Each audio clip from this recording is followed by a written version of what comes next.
On behalf of RBCS, welcome today to this webinar on the more things change location, the more they stay the same. I'm Rex Black, president of RBCS, a worldwide testing and quality assurance firm serving clients ranging from small startups to Fortune 20 global enterprises. Since 1994, we have delivered insight and confidence to hundreds of clients around the world. We have a team of international consultants that deliver customized training, consulting, and expert services to companies that are looking to improve their test and quality assurance practices. I'm the author of many books on software testing, as well as being the past president of the ISTQB and the ASTQB. Please note that today's webinar does not have PMI PDUs associated with it. Future webinars may very well, but you need to confirm that they do have them in order to claim the PDUs. If you have any questions during the course of the webinar, feel free to submit them at any time, but please note that they are answered only at the end. I hope you enjoy this free webinar from RBCS. We do these free webinars as a service to the software testing community because at RBCS we are a not-just-for-profit company. That said, if you enjoy our free webinars and feel that they demonstrate solid insights into the kind of testing challenges that you are facing, please make RBCS your preferred software testing vendor for any and all expert services, consulting, or training. We're happy to provide a quote for any such help you might need. Contact us at info@rbcs-us.com. Okay, so what is it about mobile testing? First off, let me explain these two images here. This image on the left is one of the most mobile computers ever, at least in terms of a mobile computer that was used directly by human users as opposed to being used remotely, like one in a Cassini or something like that. This is one of the Apollo computers. It's on the Apollo lander, so it was certainly a mobile device. In terms of mobile phones, circa about the same period of time, late 60s, early 70s, you see a car phone, mobile phone. This thing would be installed, this thing on the right would be installed in your car, or I suppose you could carry it around, but it had an enormous battery pack and other piece of equipment that went with it. According to my wife, my father-in-law, late father-in-law, had one of these in his car, and it was certainly not the acme of reliability, but it did allow him to make phone calls on the road, which at that time was quite the novelty.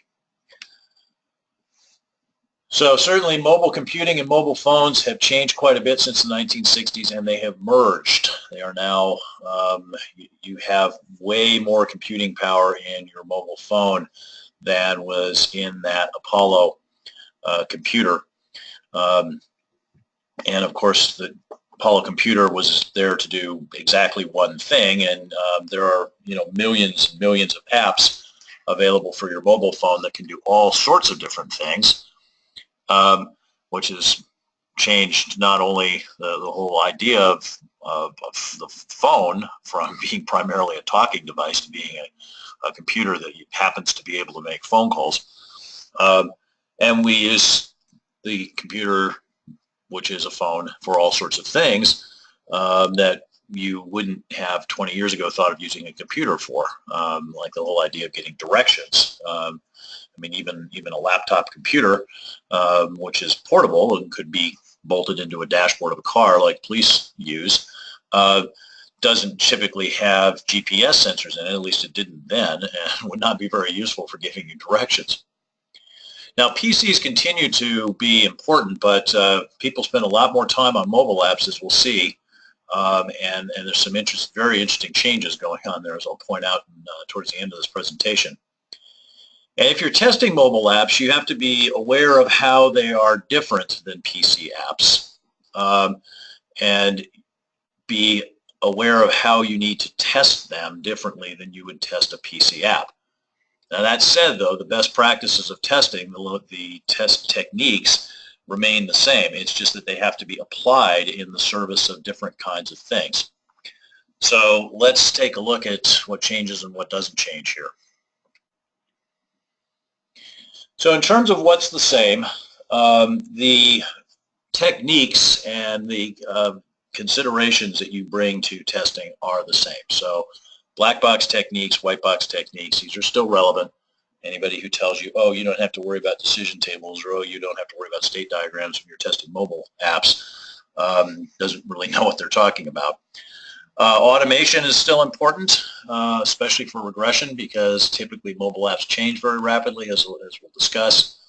And there's test data management and test environment issues, big ones, especially with the test environments because of all the different supported configurations.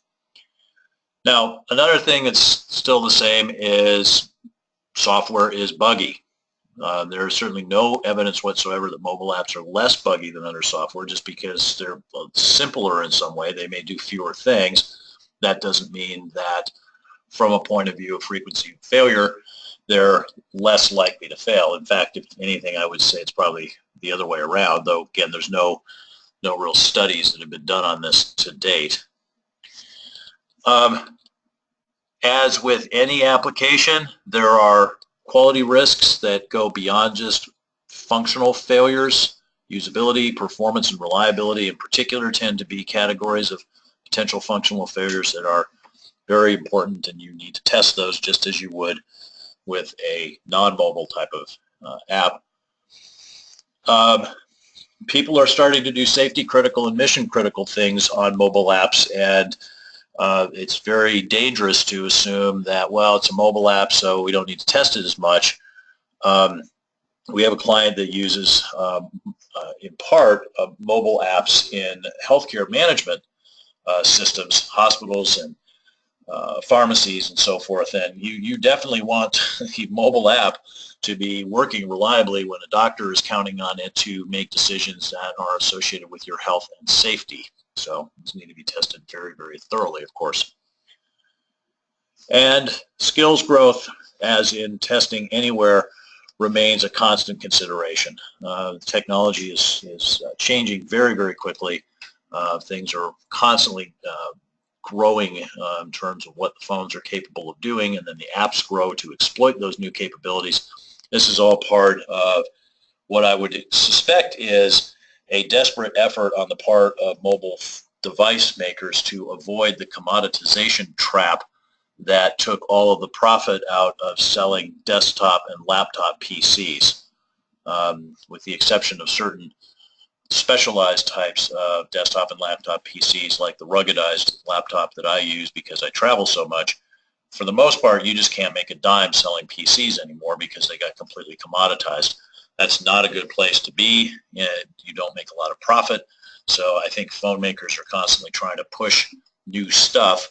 And so the new stuff that they're adding to their phones and drives app capability, which of course means that from a testing and a test tool perspective, there's going to be constant change. Now, this is nothing new. Certainly, even though the PCs have been commoditized, what people do with PCs is constantly growing and evolving. So skills growth, regardless of what you're testing, is a constant concern. That said, there are things that are very different, and we are going to look at some here. I believe I've got, is it 9 there? Let's see, 3, 6, 10. 10 things that are different.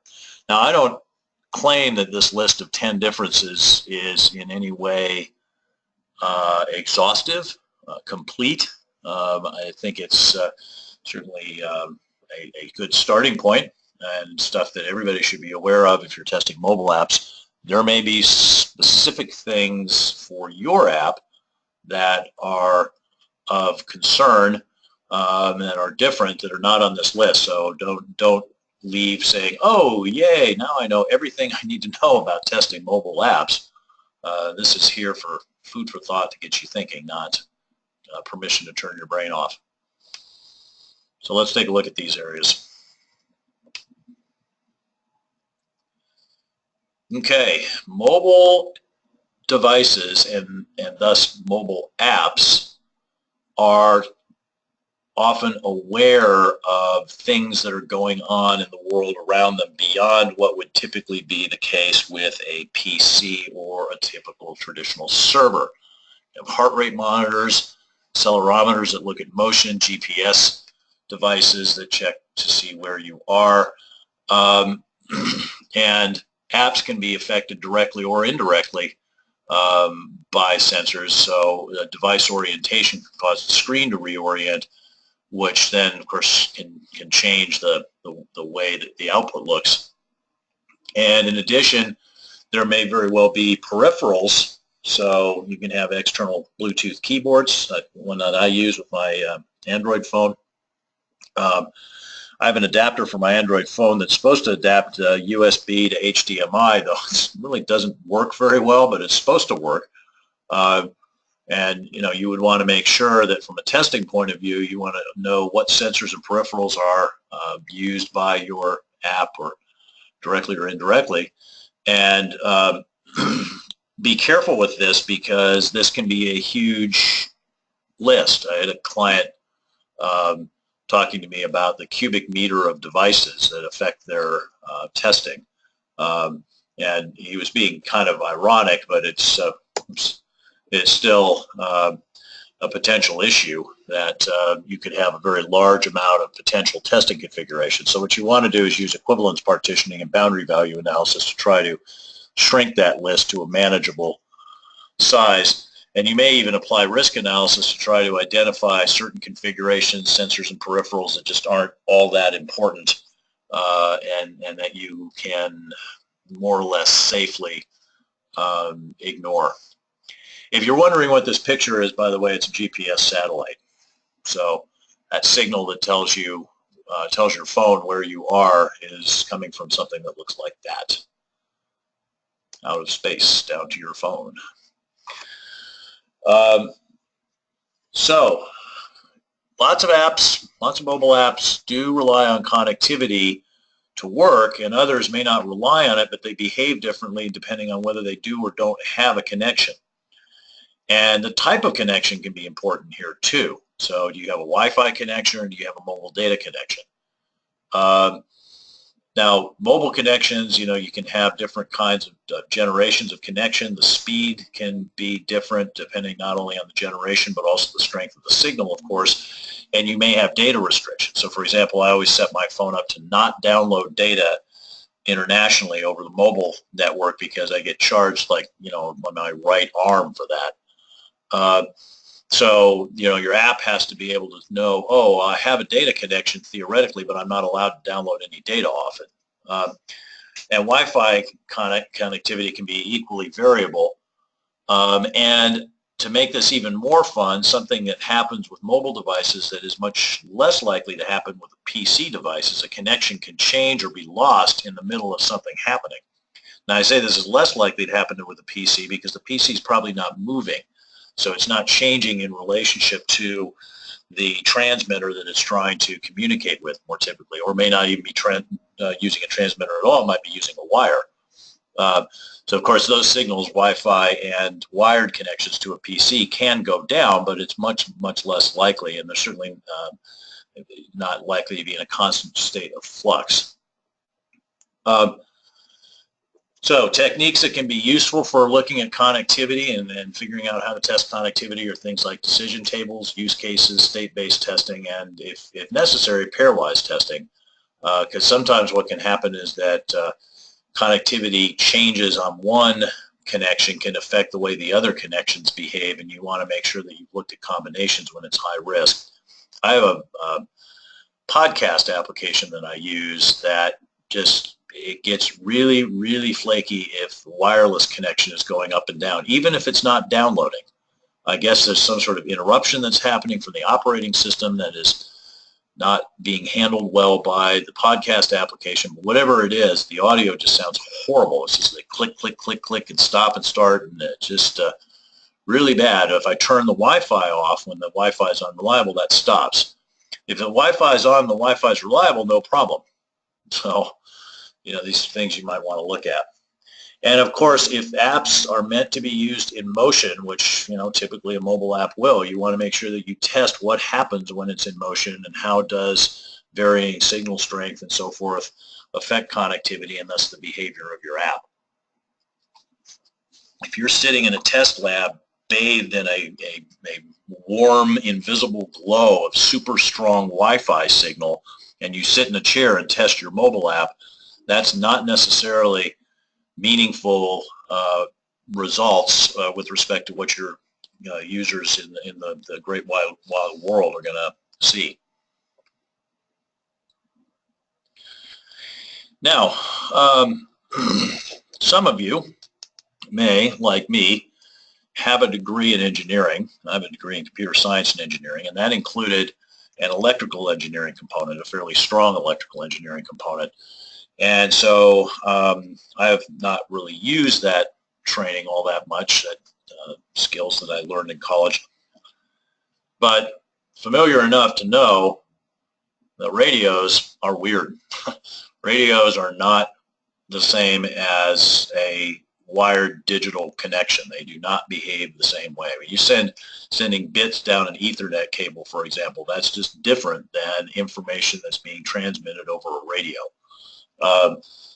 So you might think the radio, it's just not the thing in my dashboard that plays music. Well, no, but it's a radio, and it's actually multiple radios. The cellular network, the Wi-Fi, the Bluetooth, the near-field communication, which is an RFID, chip reader.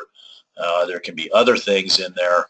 The radios and the signals and the way that they behave can be really perplexing if your main experience has been with testing digital signals coming down a wire. So I mentioned this strength variation can happen. You also have this interesting thing of Faraday cages. So you see this performer here, Dr. Megavolt, who is being sparked by an enormous Tesla coil. Now, you know, this is the Tesla coil. It's kind of, it sounds scary, and from a voltage point of view, it's enormous. But you know, it's not maybe as scary as one might think, but certainly you wouldn't want to get sparked by a Tesla coil like this if you were not inside a Faraday cage. But because he is in the Faraday cage, all of the current moves on the outside of the cage. And you might think, well, what does this have to do with me? Well, if you ever notice, if you get into an elevator with your phone, then the signals get really funky and sometimes stop. In our house, we have a metal roof, which I love our metal roof because we get hailstorms in Texas, and I don't have to replace my roof after hailstorms, but it does do some interesting things to phone signals coming into our house. Probably also does, to some extent, prevents people from stealing our Wi-Fi from our front yard, though, you know, our front yard is a quarter mile long, so I'm not sure how many people would be doing that. Radios are often limited to line of sight, so if you can't see the cell tower, theoretically, if you couldn't draw a straight line from where you're standing to where the cell tower is and see along it, then you may lose the signal. Fading of signals are influenced by these formulas called Rayleigh and Ricine formulas, and this is why when you're in the big concrete canyons in say New York or Chicago or something like that, the signals get really weird and the phone can't figure out where you are. And of course there's distance issues associated with signals. So if you have a background that's purely in digital technology, you've got a pure computer science or software engineering degree, and you know nothing about how radios work, you need to study up on that a bit, because there will be implications of that that are going to influence the way that signals come to and leave from your device, which if your app is relying on sending and receiving information from outside of the device, it will influence the device. And again, in motion use, you know, you need to make sure that you test in motion use here in relationship to the signals, where they're coming from, where they're going to. And try different user personas too. If you're not familiar with user personas, I'd recommend doing a little research on this, but this has to do with the way that people interact with software.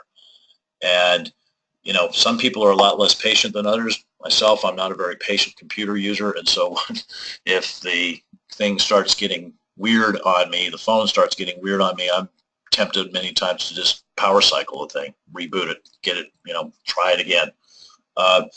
So, you know, think about how people are going to be affected by the way your app works. You may be perfectly happy if you're getting paid to sit and watch the app kind of respond to some sort of weird in-motion related signal change, but the user may very well not.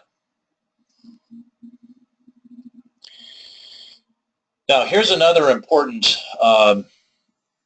distinction between mobile apps and PC apps. PC apps, now this is not always true, but a relatively safe generalization is to say that they often are either standalone or they interact with the outside world and other apps in fairly limited ways. So email sends and receives email over certain protocols, SMTP protocol, the POP protocol, maybe the IMAP protocol. Word processors you can copy paste into and from word processors via clipboard. But, you know, the interactions tend to be pretty limited. Mobile apps, on the other hand, tend to have very, very wide ranges of interoperability. For example, just last night I used Yelp to find a restaurant, the Imperial Dynasty, near where I'm staying here in Mahwah, New Jersey, and I clicked on Give Me Directions, and it then transferred me to the Google Maps app on my phone. So that sending of information to the to the map app has to work. When I used to have an iPhone, which I don't anymore for reasons I won't get into, but had to do with quality issues with the Apple software. But when I used to have an iPhone, one of the quality issues I had with it was when you use Yelp and you clicked on Give Me Directions, you had to do it twice. The first time it would just silently fail. It would call up the map app, but it wouldn't pass the address. They had to do it again. So apps talk to each other on the device. Apps talk to the operating system and, of course, the device capabilities. So I can use Facebook to take a picture, for example, or live stream off of YouTube. Of course, they talk to various kinds of things out there on the internet, various services and protocols are out on the internet, and of course they can also talk to other devices. So my phone has an infrared transmitter on it that allows me to use it as a remote control for my TV. So because of all these sensors and all these radios, there's a lot of different ways that apps can talk to the outside world, and of course they can talk to each other. Which makes sense, you know, why build a map app into the Yelp app because you have a map app on your phone, but then the interoperability becomes important. So you need to use equivalence partitioning and make sure that you understand what are all these interfaces between your app and other apps in the outside world and so forth. And figure out all the possible interoperations both on the sending and receiving side. So don't just assume, well, I can send, therefore I can receive. That might not be accurate. Now, fuzzing. Fuzzing is a great way of looking for robustness, reliability, and in some cases security issues related to these various interfaces. So I would recommend that you use fuzzing of the input streams to see what happens. If you don't know anything about fuzzing, check it out online, learn about it. It's a powerful technique. And of course, equivalence partitioning and boundary value analysis can be useful to look at things like communication interruptions and failures, problems with signals again, things that would affect throughput and so forth.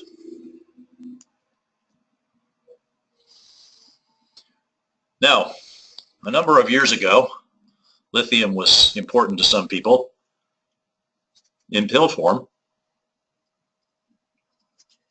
This is lithium used as an antidepressant or mood stabilizer. Well, lithium is really important now from a battery point of view, and lithium is still associated with human depression and emotions because when their lithium discharges, they get really depressed.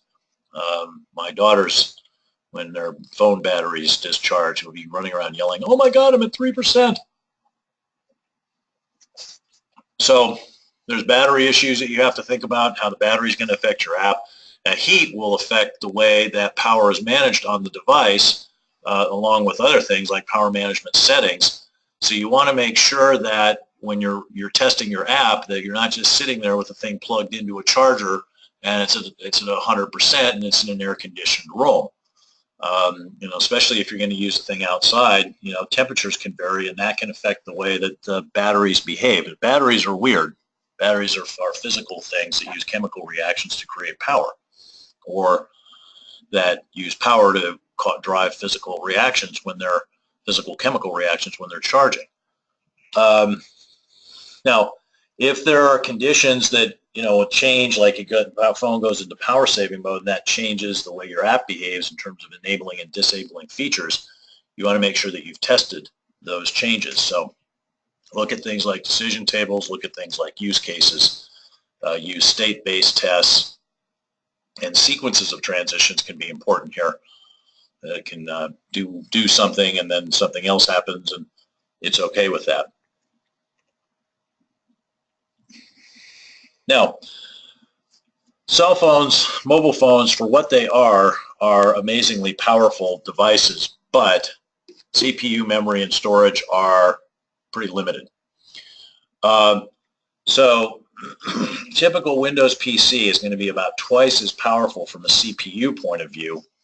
And you might say, well, that'll change over time. Moore's law says that, the power of processors doubles every 18 months. Well, power issues and heat issues come into play here, because if you double the number of transistors on the CPU, then that has an impact on power consumption, and if it impacts power consumption, it impacts heat and heat dissipation. And so many times what will happen is that power management features kick in because of battery charge issues or because of heat issues, then CPU performance will get throttled.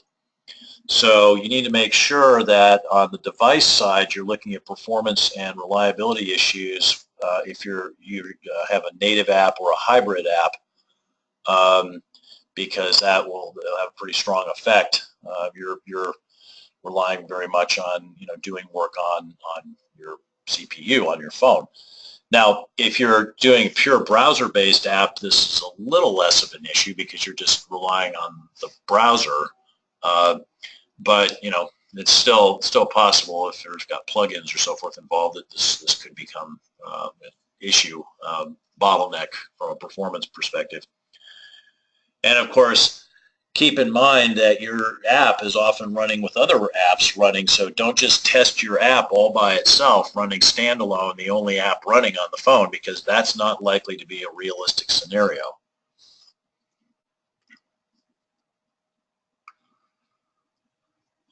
So, updates. I get up every morning, and it seems like every other day or so, if I take a look, it'll be like all these apps got updated overnight. Did I want that to happen?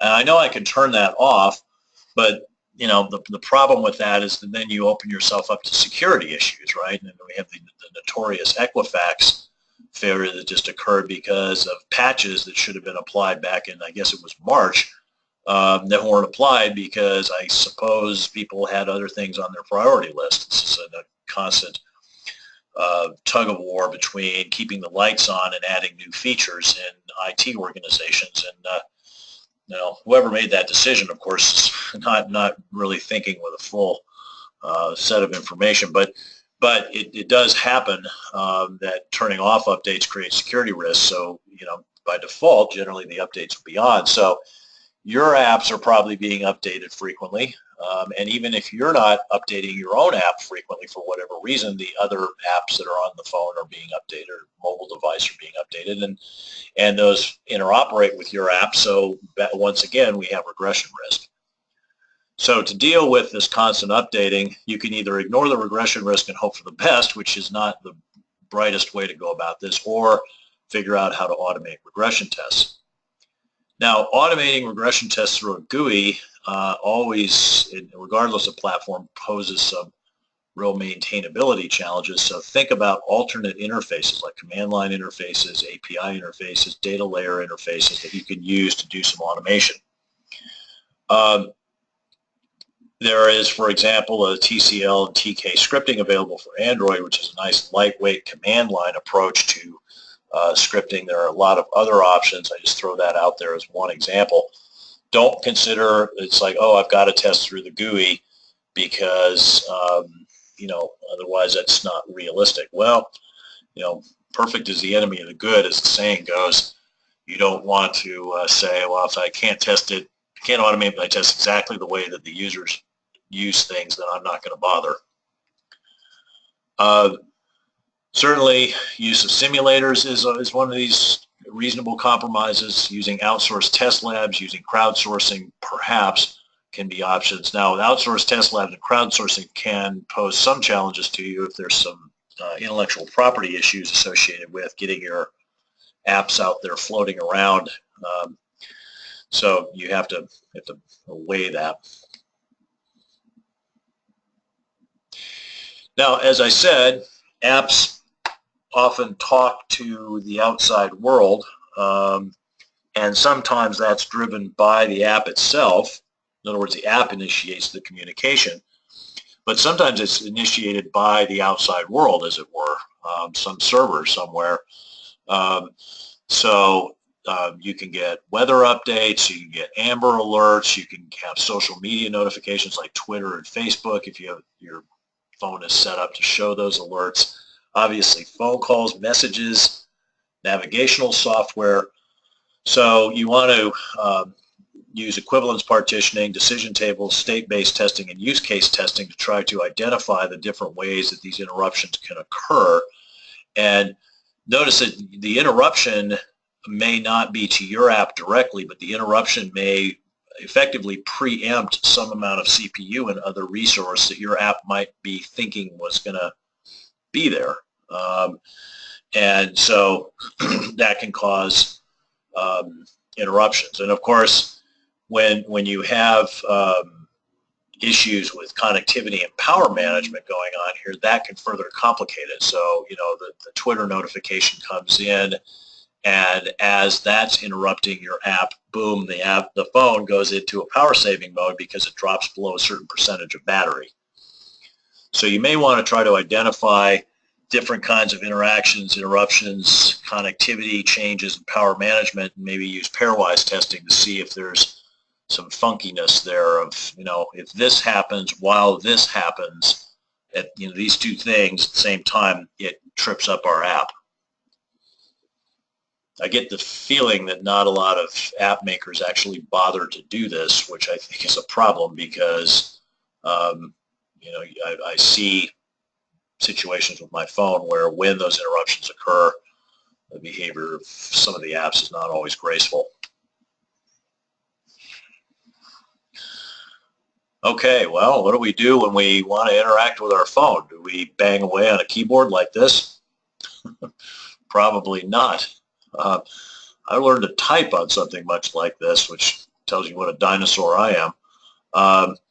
There's something very pleasant about it, by the way. There's a tactile feel of the keyboard. Some people still like them, but these old typewriters had a real interesting impression of, you know, as you're typing and you gain a certain amount of coordination with them. The phone, of course, is a completely different interface, but it's similar in the sense that it's tactile. So while you're not interacting with it like you would with a manual typewriter, definitely there's issues of how you're interacting with the screen that has meaning to the app potentially. So if you're going to do input validation testing, you know, when we've done PCs and servers and so forth, it's relatively simple. It's if you put inputs and see what happens, but you know, there can be multiple ways to make something happen with a mobile device. So you want to make sure that you've done some equivalence partitioning and boundary value analysis of the inputs as you would with standard PC, but also do equivalence partitioning of the different ways that the inputs can occur. And of course, personas can be important here, user personas, because different people interact with these things in different ways. Now, if there are interruptions associated with the inputs, then this can intersect with the issues that I mentioned on the previous slide. And of course, here you definitely want to think about usability.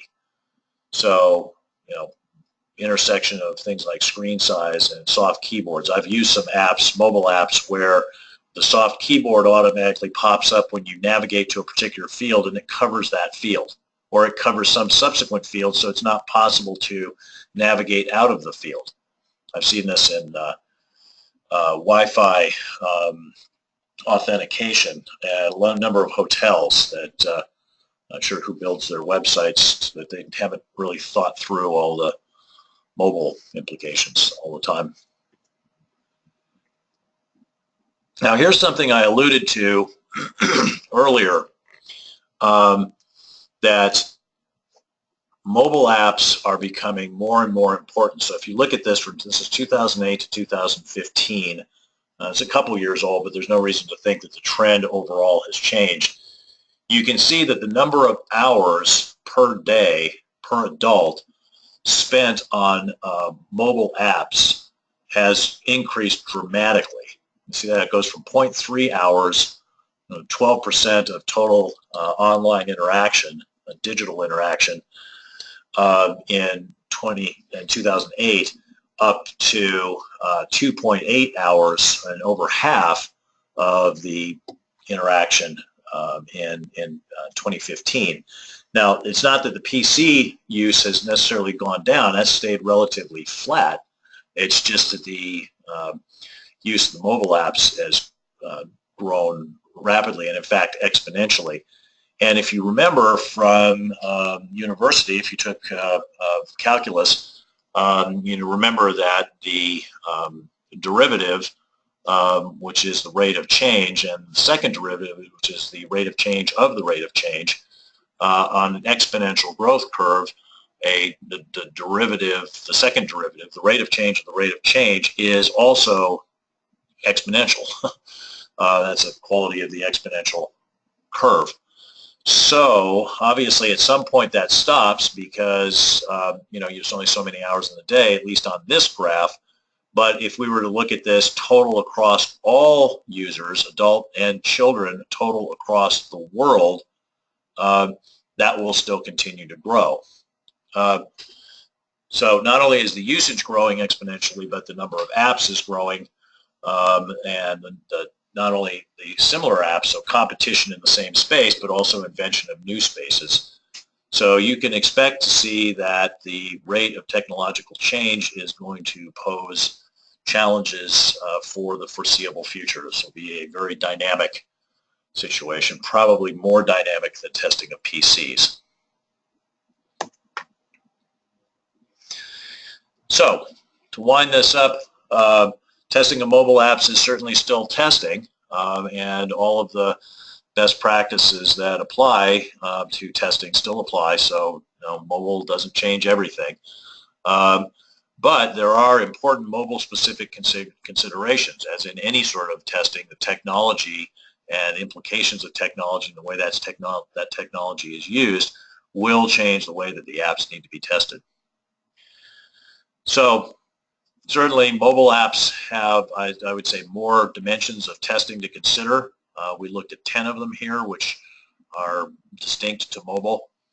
And in addition, continuous and disruptive change is certainly on the menu for the foreseeable future.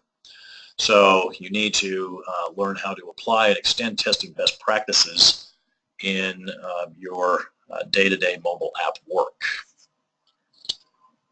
Okay, so we'll put the advertisement up here as I open it up to questions. Please feel free to submit any questions that you might have using the webinar, GoToWebinar interface. While we're waiting for the questions to come in, a quick word about our services. As I mentioned earlier, we have a team of international consultants that deliver customized training, consulting, and expert services to companies looking to improve their test and quality assurance practices. If you receive valuable information from these free webinars, please help us continue to provide them by making RBCS your preferred software testing vendor for any and all expert services, consulting, or training. We are happy to provide a quote for any such services you might need.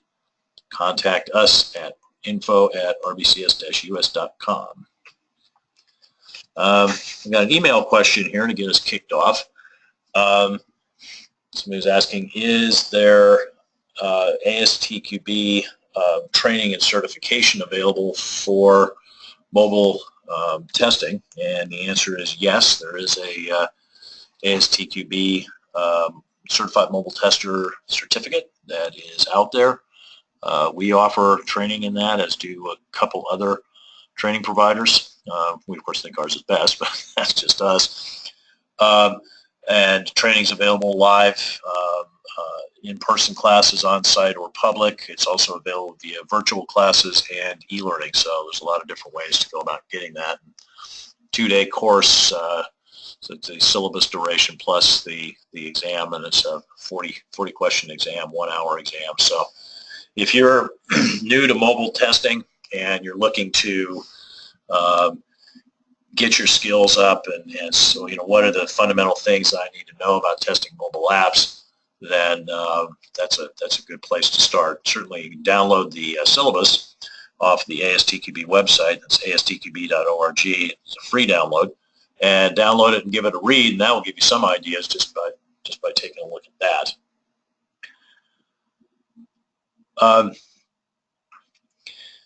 So another question here. You mentioned problems with Apple software and quality concerns. What might those have been? Well, the one you know that I mentioned that was kind of a source of irritation was the interoperability problems that I had between some apps that I like to use and some of the built-in default features. The bigger problem, the thing that finally convinced me not to get an iPhone when mine was finally dying, and not replace it with a new one, and in fact never buy one again, was just the way that as my phone aged, there was clearly an effort to force me to upgrade to a new phone. That, you know, things would break, and if I wanted to get support from Apple, first off, they would shunt me off to a tech support person who clearly had less of a clue as to what was going on than I did, which was I wasn't happy about. But then they wanted to make me pay for it, so I was adding injury to insult, effectively. So that was really the final straw. I mean, I got the feeling that regression was allowing regression to happen, breaking things that used to work, forcing upgrades onto the phone, which broke things, and then forcing me to pay for support help that didn't fix it. Just, I'm not doing that. So I found that to be very frustrating, and that was unacceptable to me. Other people were fine with it. You know, I have my members of my family that like to upgrade their phones a lot, and they don't worry about that because they're like, that's never going to happen to me.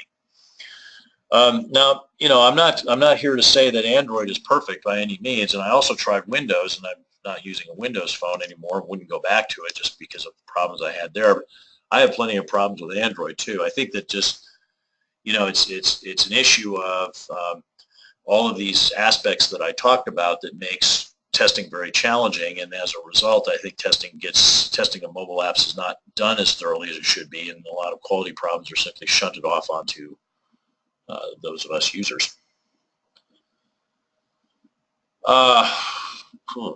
So let's see.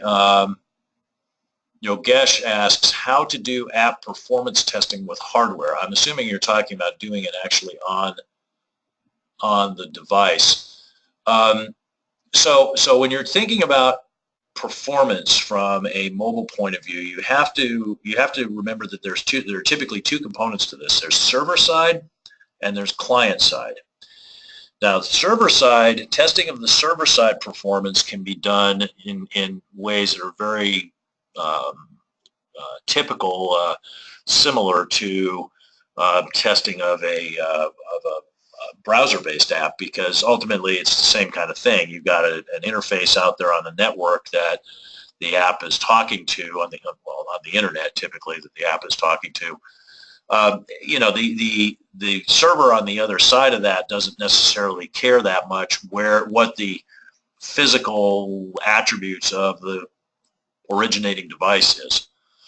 So you have to remember that part. There's the server side piece. Don't forget to test that, because your app might work fine on the device, but then you know the back end is could be the bottleneck.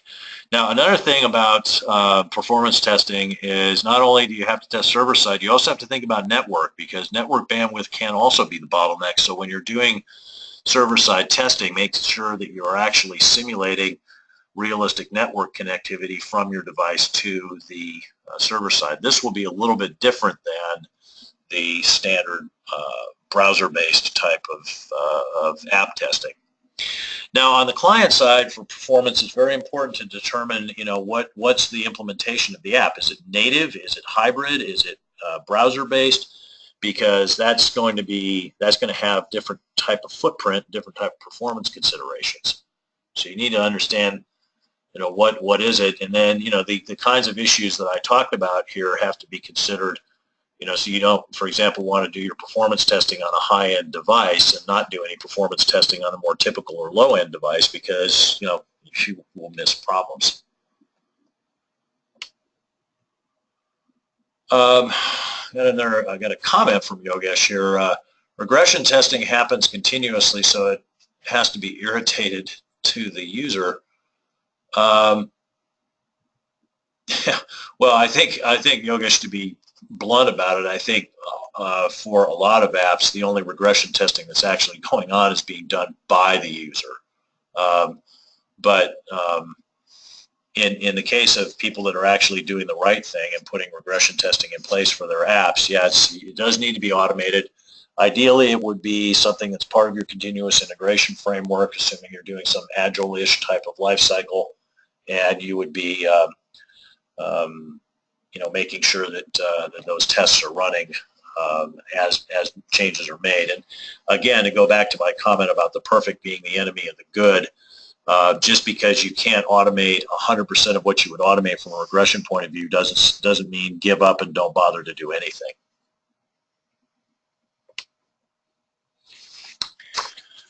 All right, well, thank you for your questions. To close this session, please remember that we run these free webinar sessions once a month. Check our website, rbcs-us.com, to sign up, or just watch our social media, LinkedIn. You see my coordinates there, and Twitter and Facebook are typically where we're going to post notifications of upcoming webinars. If you miss a webinar, we post the recorded webinars on the YouTube channel that you see down there. So subscribe to the YouTube channel, and you'll catch those when they come out. We also post other things, like I've got a keynote speech video that I'm going to be posting next week that goes out there. So we're pretty active on our YouTube channel, and there's literally hundreds of recorded webinars, training, and keynotes that you can access there for free.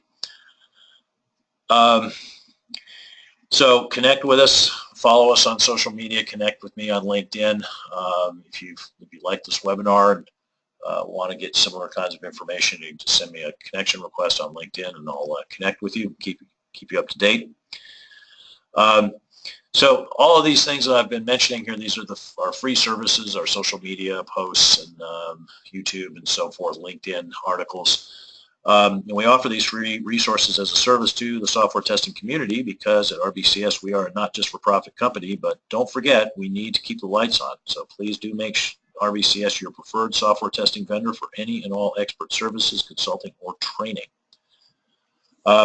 You'll notice, you may have noticed that we're kind of mixing up the hours on the webinars a little bit. We may continue to do that, experiment a little bit with the different hours, times of running the webinars, to see how that affects numbers and turnout and so forth. So let us know what you think, good or bad, and we'll continue to adjust going forward. But the monthly free webinars will continue. This program's been tremendously successful, so we'll keep on. Next month is one of our one key ideas, the short webinars. So watch for that. It'll be about how to analyze the return on investment of software testing. So you won't want to miss that. That's one of the short 20-minute ones. So thanks to all of you for attending, and I look forward to seeing you on future webinars.